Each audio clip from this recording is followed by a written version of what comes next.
திவினிகம வேலை திட்டத்தின் கீழ் வழங்கப்பட்ட விதிகள் குறித்து பொருளாதார அபிவிருத்தி அமைச்சர் பெசில் ராஜபக்ச இன்று தெனியாய பிரதேசத்தில் நடைபெற்ற நிகழ்வொன்றின் போது கருத்து தெரிவித்தார்.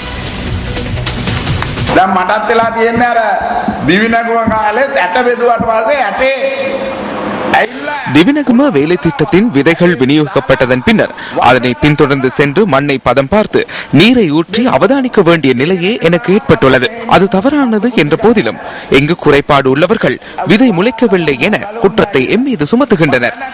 எனக்கு தெரியாது, எப்படி தவறு நடந்தது என தெரியாது.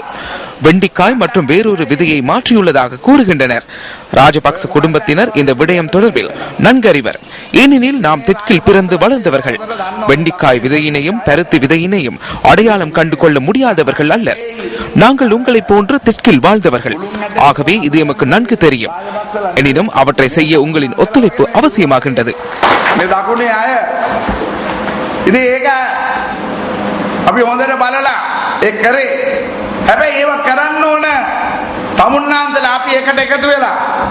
வரவு செலவு திட்டத்திற்கு அமைய மாத்தறை மாவட்டத்தில் சிறு தேயிலை தோட்ட உரிமையாளர்களுக்கு நீர் மற்றும் மண் பாதுகாப்புக்காக 50,000 ரூபாய் வீதம் வழங்கும் திட்டத்தின் முதலாவது கட்டம் இன்று அமைச்சர் பெசில் ராஜபக்ச தலைமையில் நடைபெற்றது.